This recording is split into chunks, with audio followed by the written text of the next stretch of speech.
Good morning, students. How are you? I think all of you are very happy. Fine. You should be fine because you are students. Okay, let's start. Come to the point. Today I will teach you the first lesson of Moment, the supplementary book, reader book of your syllabus. The chapter name is The Lost Child by Mulk Raj Anand. Okay. The chapter tells us how a baby, a small child, had lost his way and he was not able to find his parents in a fair. And what is the conditions of the baby after that in this fair? You will read in this chapter. Okay, come to the points. Before telling the chapter, I am going to tell you that we should make 4 or 5 parts of this chapter so that we can understand easily all the scheme, all the theme of this chapter. Okay, come to the point. First point. It was spring time. A child was going with his parents to visit a spring fair. इसमें क्या है? एक बच्चा होता है, little small baby, वो अपने parents के साथ, पेरेंट्स बोले तो माता पिता के पास साथ एक स्प्रिंग यानी कि बसंत ऋतु का मेला देखने जा रहे हैं। तो जब वो मेले में जा रहे होते तो रास्ते पर सड़क पर रंग बिरंगे खिलौनों की दुकानें होती हैं। आमतौर पर मेलों में होती है, आपको पता ही है, आप भी जाते हो मेलों में। तो बच्चा जो है कोई खिलौने लेने की जिद करता है, लेकिन उसका पापा यानी कि पिताजी वो उसकी तरफ थोड़ी सी करड़ी, टाइट, थोड़ी गुस्से वाली नज़रों से देखता है। बच्चा मायूस हो जाता है। फिर उसकी मम्मी जो है ना, बच्चे का ध्यान भटकाने के लिए कि इसका ध्यान भटक जाए, सरसों के खेत है वहाँ पर, उनकी तरफ वो ले जाती है उसका ध्यान। बच्चा खेत की तरफ भागता है। फिर क्या होता है, वहाँ पर तितलियाँ, रंग बिरंगी तितलियाँ अलग अलग आवाज़ें निकालती होती है। फिर उसकी मम्मी उसको फिर आवाज़ लगा लेती है और फिर उस बच्चे का ध्यान फिर भटक जाता है और वो सड़क पर जो रंग बिरंगे कीड़े हैं उनकी तरफ इधर उधर दौड़ रहा होता है। फिर उसकी मम्मी उसको बुला लेती है और वो फिर क्या है, एक छायादार वाटिका में बैठ जाए। Second point number second, this is the point number second. A shower of young flowers fell upon child as he entered the grave. Okay? Second point में ऐसा है, जैसे ही बच्चा अपने मम्मा पापा के पास उधर वाटिका में प्रवेश करता है तो क्या होता है कि उस पर फूलों की बरसात सी होती है। तो वो अपने मम्मी पापा को, माता पिता को भूल करके वो फूलों की पंखुड़ियाँ और उनको सबको इकट्ठा करने लगता है, भूल जाता अपने माता पिता को। फिर उसकी मम्मी क्या, उसको गोद में उठा करके ऐसे घुमावदार रास्ते होते हैं, 4-5 घुमाव रास्तों में से, खेत वाले रास्ते में से होते हुए, और वो क्या करते हैं, मेले के अंदर घुस जाते हैं। प्रवेश द्वार, मेले का एक प्रवेश द्वार बना होता है, गेट बना हुआ, वहाँ चले जाते हैं सरसों के खेतों से होते हुए घुमावदार रास्तों से। पहले वो वाटिका में बैठ जाते हैं, फिर उसके बाद चलते हैं आगे। फिर क्या होता है कि जैसे ही वो मेले में चलता है तो मेले में जैसे ही द्वार के ऊपर एक मिठाई वाला होता है, स्वीट मीट सेलर, मतलब मिठाई बेचने वाला। तो वो ज़ोर ज़ोर से चिल्ला के मिठाइयाँ बेच रहा है। तो बच्चे के मन में आता है कि वो एक बर्फ़ी खाना चाहता है, बर्फ़ी।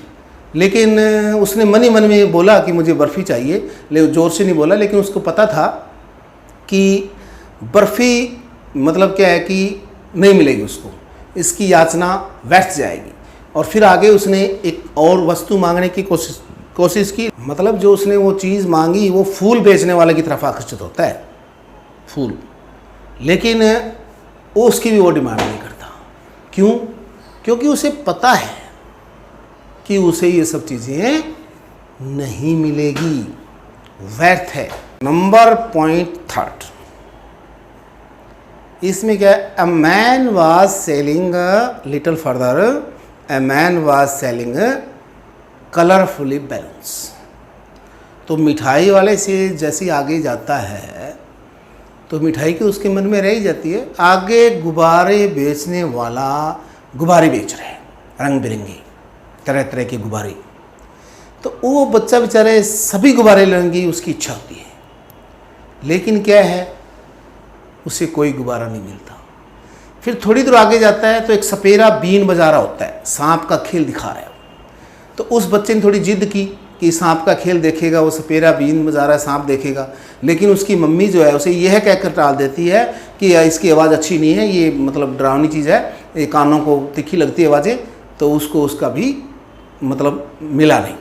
फिर वो आगे थोड़ा बढ़ता है तो वहाँ जो बड़े बड़े जो झूले होते हैं, आमतौर पर मेलों में होते हैं, जो बच्चे लोग झूला करते हैं, बड़े लोग भी, तो उसके मन में होती है बेचारों की कि झूला झूलेगा, वो बोलता भी है, लेकिन उसे इस बात का भी कोई जवाब नहीं मिलता। Point number 4, he turned back and he found that his parents were not there. That means he had lost his parents. अपने माता पिता उससे गुम हो गए थे। तब वो दौड़ा, अपने मम्मी पापा के लिए चिल्लाया, मम्मी पापा बोला उसने, इधर उधर देखा, दौड़ता रहा। फिर रोता वो एक मंदिर की तरफ जाता है, वहाँ भीड़ लगी हुई थी, मंदिर की तरफ उधर जाता है। उधर भी उसके पेरेंट्स उसे नहीं मिलते। फिर इसी आपाधापी में वो इधर दौड़ रहा है, उधर दौड़ रहा है। फिर एक आदमी, एक सज्जन पुरुष उसे मिलते हैं और वो उसे गोदी उठा लेता है और उसे पूछा, बेटा क्या चाहिए आपको? वो कहता है, मुझे मेरे मम्मी पापा चाहिए। तो फिर वो उसे सपेरे के पास ले जाता है। पहले वो फूलों वालों के पास लेके जाता है कि आओ जो मैं आपको फूल देता हूँ। नहीं, वो फूल नहीं लेता। फिर वो गुब्बारे वालों के पास लेके जाता है, भी ये ले लो, रंग बिरंगे गुब्बारे में दिलाता हूँ। वो कहता है, नहीं, मुझे मेरे मम्मी पापा चाहिए। फिर वो झूलों वाले के पास ले जाता है, बोले आओ मैं आपको ऊँचे ऊँचे झूले जो है ये झूलो आप। कहते नहीं, मुझे मेरे मम्मी पापा चाहिए। बच्चे ने एक ही जिद लगा रखी है, मम्मी पापा मम्मी पापा। उसके बाद वो सपेरे वाले के पास, गुब्बारे वाले के पास, झूले वाले के पास, मिठाई वाले के पास, सब जगह लगा देता है। बच्चा को कोई चीज़ नहीं है। यहाँ पर राइटर ये मतलब बताने की कोशिश कर रहा है कि बच्चा पहले सब चीज़ों की जिद कर रहा था, लेकिन अब उसे कोई भी चीज़ अच्छी नहीं लग रही, उसे अपने मम्मी पापा चाहिए, चाहे वो कैसे ही हो। इस बात से ये साबित होता है कि बच्चे को सबसे दुनिया में प्यारी चीज़ अपने मम्मी पापा होते हैं। बच्चा पहले हर चीज़ की जिद कर रहा था और अब वो सिर्फ अपनी मम्मी पापा की जिद कर रहा है। तो वो आदमी जो है लास्ट में उसे हार जाता है। और अब इसका ये जिस्ट ये मिलता है कि लास्ट में बच्चे को, मेरा हिसाब जहाँ तक है, बच्चे को मम्मी पापा मिल जाते हैं। लेकिन यहाँ चैप्टर में लिखा हुआ नहीं है, लेकिन ऐसा मतलब इसका संकेत है, ये हमें बताया गया है कि पेरेंट्स ही जो है ना हमारी सबसे अच्छी चीज़ है इस दुनिया की। That's all the chapter. Right now we are going to have some word meanings. After that questions.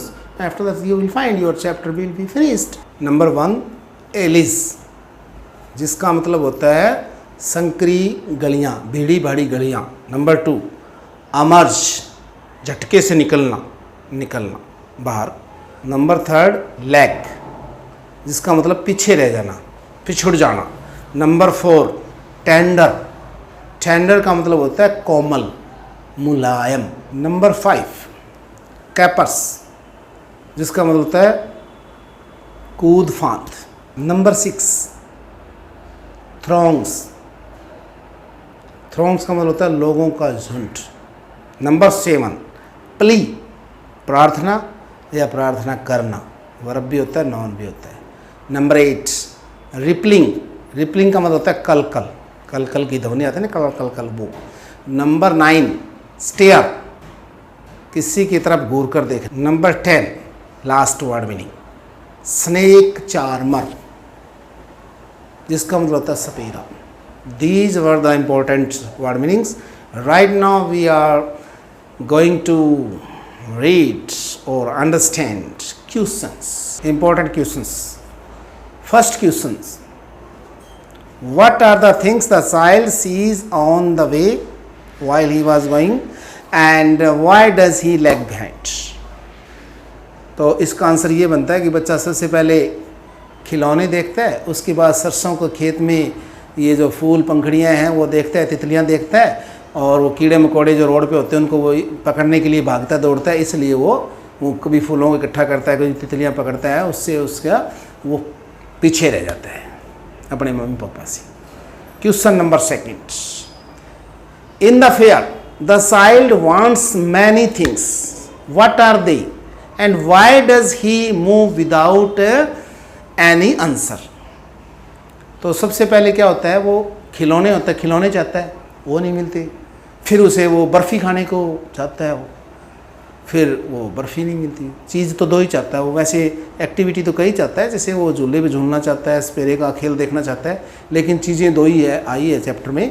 First तो क्या है कि वो खिलौने और उसके बाद बर्फ़ी, और उसे पता है कि इनका वो मिलने नहीं है उसको, इसलिए वो बिना आंसर ही चला जाता है। Question number 3, when does the child realized that he has lost his way, how has his anxiety and insecurity been described.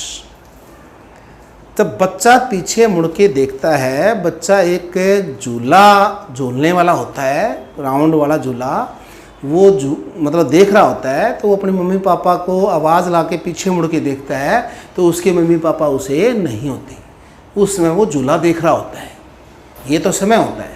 फिर उसको पता लगा कि वो अपने मम्मी पापा को खो चुका है, फिर वो चिल्लाते हुए, ज़ोर से चिल्लाते हुए मम्मी पापा कहते हुए भागता है, इधर उधर दौड़ता है, सब चीज़ों में उसका इंटरेस्ट खत्म हो जाता है। अब उसकी जो है चिंता बढ़ती जा रही है कि वो अपने मम्मी पापा को खो दिया है, ये इसका आंसर बनता है।